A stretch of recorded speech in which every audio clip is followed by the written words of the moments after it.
Hey folks, what's up? This is Gray here, and we're going to do a quick garden update.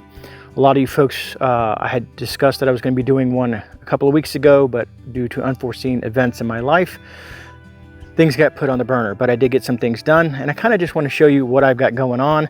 And next week, we're going to be putting in some carrots and possibly some other root vegetables. And if you've never done carrots in a raised bed, this might be an option for you to watch next week's video.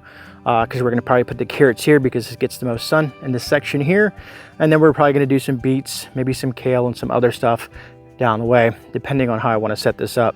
But we're going to do like a bundle of carrots here, just enough to see how well it works with the process that I've learned over the recent year. All right, so what we're going to do is we're going to kind of go over with the plants that I've gotten in here. You're going to explain this a little bit in my process with the tomato plants, and as you can see, we've had some pretty decent growth so far. Things have gotten really good. The weather's been great. The cool weather crops are loving it. Even the tomatoes are very happy. But let's kind of go over what we got going on and why I did some of the things I did. All right, folks, so I just kind of wanted to give you guys like an overview of how the garden is looking currently.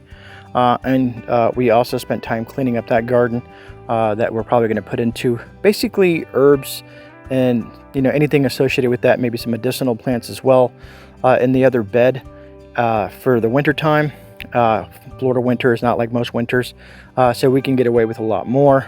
But that's what we're going to do. That's going to be like where all the bees and stuff kind of hibernate and hang out in, and then come over here and pollinate this bed over here. I think it's going to work out nicely. And then I hope by the end of this year, we can actually finally get this third bed put in here. I really want 3 beds to get what I want food-wise. But enough of that. Let's kind of talk about what we got going on. We'll talk about how our tomato plants are set up, as well as what we got growing right now. So, all right, so let's take a look at this. So right here, this is a Brussels sprout plant. We got one there. These things get really big, so I wanted to space my plants very evenly to give them room to grow, for the roots to spread out, kind of give them that spacing. And then if you look over here in the far corner, there's a Brussels sprout there. And if we pull back over here, we have another Brussels sprout here. They did good last year in the corner, and I wanted to give them their own space. Anyways, moving from that, we have some white cauliflower. The plant itself was looking good. These were starts.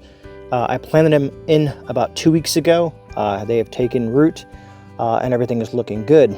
And then if a lot of you folks who have been following us in our garden adventures probably remember that we grew broccolini. The reason we like the broccolini, we got 2 of them here. The reason we grow broccolini is because outside of just getting 1 head of broccoli, you can get multiple heads of broccolini. It's kind of a plant that kind of gives the gifts. It keeps on giving. There we go. That's the right word to say. But it keeps on giving over time, so you can get multiple heads out of that. And if you didn't watch those videos back then, you get to watch these grow with me over the winter and kind of maybe think about growing yourself some broccolini. And then over here, we have another cauliflower plant right over there. And I think with them being spaced out, I think the spacing looks good on this garden. I think they should have room to grow and get their full potential. And being we're in the cold weather months, everything should look good. All right, so let's kind of move on into the tomato plants. In the first video I did, video, if you haven't seen that, I'll link it up in the description or down in the description, and a little card on this video if you want to see what kind of tomato plants they are. But they're going to be all the cherry variety. I forget the name of this one, but this is a cherry variety, but I know this one for sure is the yellow pear. These 3 plants over here and here are the same. As you can see, this one's taken off. So let me explain something real fast why this one is moving faster than the other 2. The way the sun moves in the morning, the sun comes up and the sun will pick up here and then start to spread across the bed. Now in the evening times, the sun starts to go away. So this section of the bed right here gets the most sun. So right here in the middle of the bed, this kind of gets consistent sun. This gets about 7 to 8 hours of sun. As the days have gotten shorter, they'll get less and less sun. So we're going to see how these 2 tomato plants fare versus its sister tomato plant right there. These things are probably going to get big, And let's discuss this little rig I got. I know I said I was going to put some lattice up, but the wife said, hey, I got a better idea. Why don't you use some of that spare wood that you have set in the garage and just kind of build something and use the string method. And I was like, okay, we can do that and save some money. As you can see here, there's the 4 plants. I'm going to get close so that you guys can see this. Some people are going to look at this and be like, hey, Gray, that looks like too much weight. No, I made a mistake in my measurements, and the wood itself is bending because of me, not because of the plants. But hey, it's going to work, I hope. Anyways, so what I did is I took some paracord. Some people use bank line, some people use some string. You kind of use whatever that you want, but this is some of that paracord that I got from Temu. I said, you know what, let me just use this. It's cheap. It's like $1 for a spool of it. So I decided to use this for this purpose. And what this does is this is going to give the plant a way to grow up. And as the plant grows, we'll slowly take it and wrap it around. I'm going to give you guys an example here, what I mean, on one of the plants that have kind of gotten larger already. So let's look at this yellow pear tomato. Let's try to get in here close. So what I did, you could see that paracord there is going to be pinned under the plant. There's actually a little bracket under there where it gets pinned in. And then if you see here, see if I can move some of the stuff out the way, paracord that wraps around the plant itself, as you can possibly see there if it gets in focus. See if that looks good. Yeah, and you can see how it wraps the plant. So as the plant grows, we will slowly take the plant and keep on wrapping it around the paracord as it grows up to here. So it has about 4 foot of room to grow, and these are more of a bush variety. They still get about 3 to 4 foot tall, but they're a bush variety where they're going to be bush out and grow to a certain height.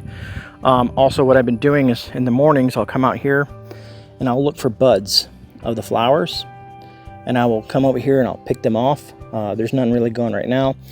That's why you don't see any flowers, because I want the plant to focus on growing more so than trying to produce fruit at this early stage. These guys are very notorious for trying to grow fruit early on. So I'll take the flowers, the buds of the flowers, and I'll pinch those off so that the plant concentrates on, growing itself and getting more sun, getting more stronger. So by the time it gets to at least, about 18 inches or so, then maybe I'll start letting it produce fruit. Same thing with the pear tomato plant, yellow pear, which is my wife's favorite. If you guys have any type of, if you like tomatoes but the acidity of tomatoes bothers you, yellow pear is the way to go. It's a low acidic tomato that you can make into your own sauces, your own paste and stuff like that with a low acidic level. So if you got heartburn or any type of GI issues where you can't really do too many sauces, this is a low acidic version and it can be very beneficial to those folks that have those issues. Just food for thought, you know what I mean? Anyways, I kind of wanted to show you this one here because this one's kind of gotten huge really, really quick. If you guys remember the first video, these are all tiny little plants. But as you can see here, by the way I amended it and tilled it and did everything that I did to the soil, the plants are doing just fine. And the weather is working well as well. It's always good when the weather works in your favor. Hasn't been much rain, so if I do a little bit more watering, I would like to add some different type of irrigation to this, but I'm planning that for the summer. I like to experiment myself in regards to gardening because I enjoy this very much, and I love growing my own food. So anyways, that's kind of the basic overview of the garden, the update. And like I said, next week, we're going to put in carrots in that section right there. So if you want to see how I do my carrots and watch them grow from seedlings all the way to harvesting, stay tuned. And then last but not least, real quick, kind of wanted to show you the cleaned up bed that we have here. The rosemary is still there. Thai basil, we've been harvesting a lot of its seed pods or pods. Sometimes I trip over my words, but I've been leaving this here and letting it do what it's doing because the bees really love this plant. I can kind of show you that over here. I think we got some fellow bees hanging out on this plant here. I thought, just looking around, they seem to disappear whenever I get close with the camera. Oh, there's one. See if we can zoom up on that bee right there. There we go. So these bees here are my pollinators. And they, for some reason, they love the Thai basil flower. So I've been letting them kind of go beyond what they should, but the bees seem to really enjoy it. And some mornings we'll have, over 20 to 30 bees out here hanging out on these plants.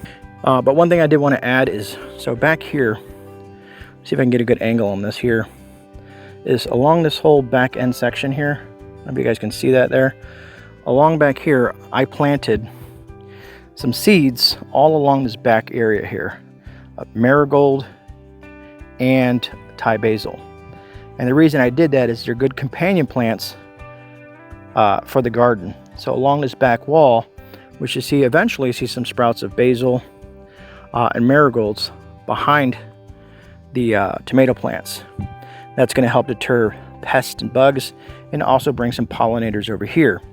And then you'll probably notice that too in some of the spaces that we'll have here. We're probably going to find different types of vegetables that we'd like to, add in here and fill some holes once these plants get going. And we can put maybe some, a couple radishes or a couple of heads of lettuce or whatever we want to throw in there to kind of fill things in. All right, folks, so that's going to go ahead and wrap up this garden update video. Hopefully maybe you got some ideas. Maybe you're in an area where it's just snow right now and the temperatures are frigid, and you get to enjoy watching some garden videos throughout the winter months here on the channel. And remember, as always, folks, you are not alone. This is GreyMan. I'm out. I'll see you guys on the rebound. God bless every single one of you folks out there, and thank you for taking the time to watch my video.